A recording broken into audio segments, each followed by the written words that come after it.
Começa agora o Como Ele Andou.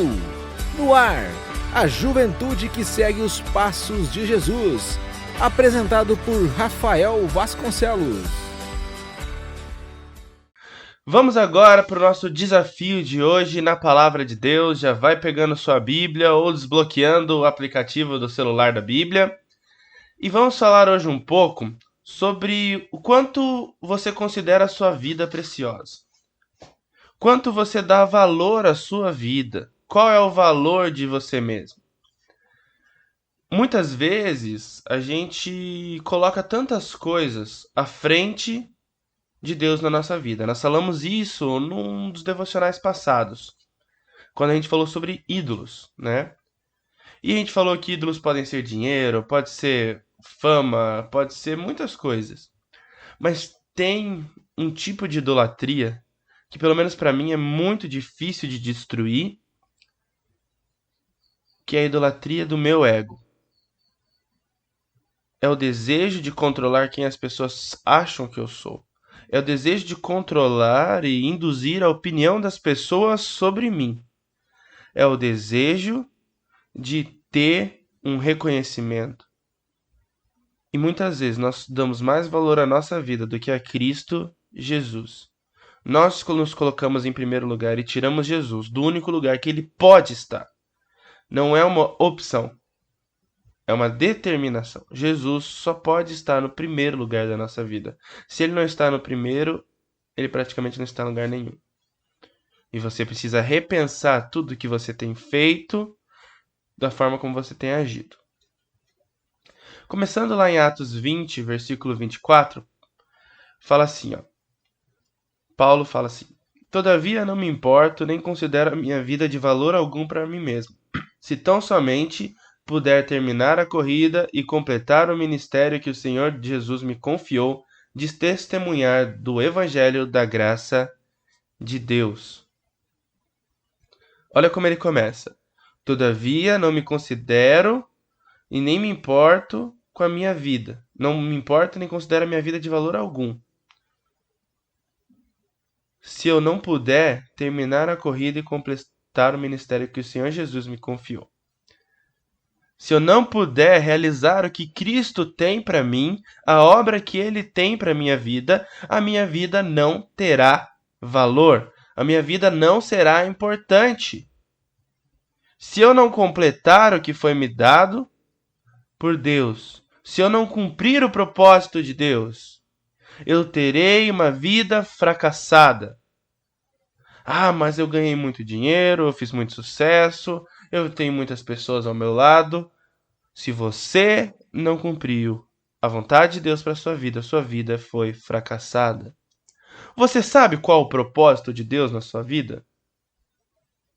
Você sabe qual é a vontade de Deus para você? Tem uma missionária uma vez que ela contando seu testemunho, essa frase provavelmente ela pegou já de algum lugar, mas ela falou assim: quando eu falei que eu seria missionária, a dona Nancy Luz, esposa do presidente da Missão Novas Tribos, ela falou assim: quando eu falei que ia ser missionária, muitas pessoas vieram falar para mim: você não tem medo? Lá tem cobra, tem malária, outras doenças. Às vezes os índios podem ser agressivos, né? Pessoas que não têm conhecimento tanto, né? E realmente algumas coisas acontecem, como malária, né? Como animais perigosos. E ela respondia assim para essas pessoas: o único lugar que eu tenho medo de estar é fora do centro da vontade de Deus para minha vida. Esse era o único lugar que ela temia estar. E você? Qual lugar você teme estar? Ah, eu tenho medo de estar num lugar sozinha. Eu tenho medo que todos meus amigos não falem mais comigo. Eu tenho medo de perder todo o meu dinheiro. Gente, o único medo é estar fora do centro da vontade de Jesus. Estar fora da vontade dele. Não cumprir os planos dele para sua vida. Tá, mas como eu posso saber qual o propósito de Cristo para minha vida? Como eu vou saber se eu conseguir realizar o que ele tinha para mim? Vamos para Filipenses, capítulo 1, versos 20 e 21. Aguardo ansiosamente e espero que em nada serei envergonhado. Pelo contrário, com toda a determinação de sempre, também agora Cristo será engrandecido em meu corpo, quer pela vida, quer pela morte, porque para mim o viver é Cristo e o morrer é lucro. O propósito dele era engrandecer a Cristo com a sua vida.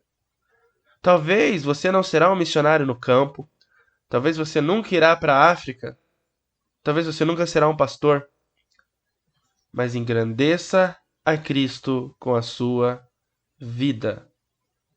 Marcos 16:15 diz: Ide por todo mundo, mas na verdade é uma tradução errada. É indo por todo mundo. Ou seja, por onde você for, pregue o evangelho.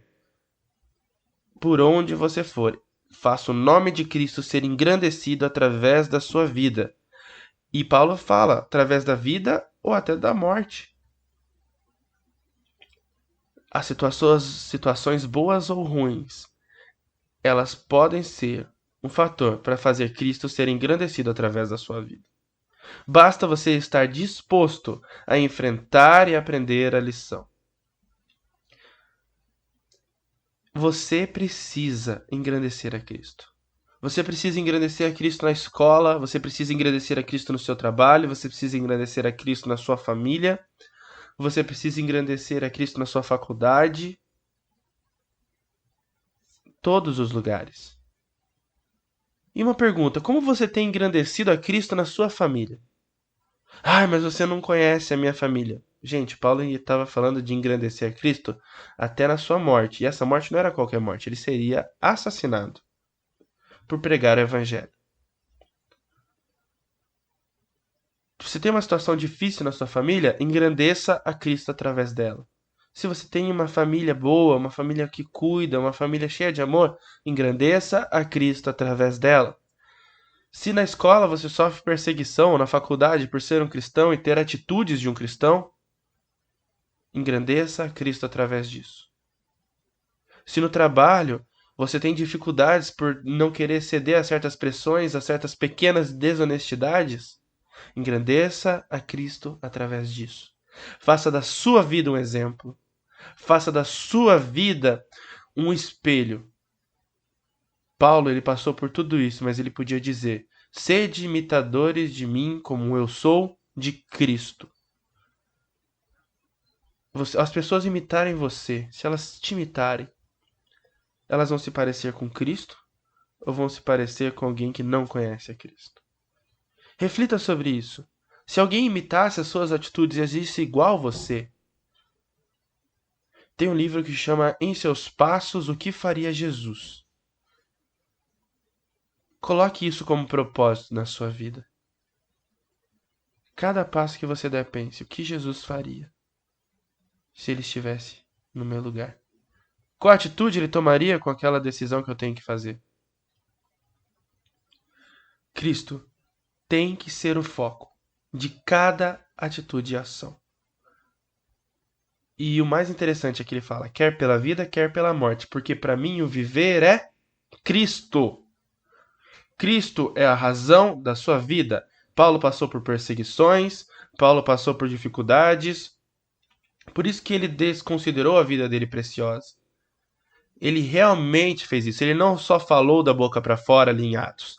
Ele cumpriu com a sua vida o seu propósito.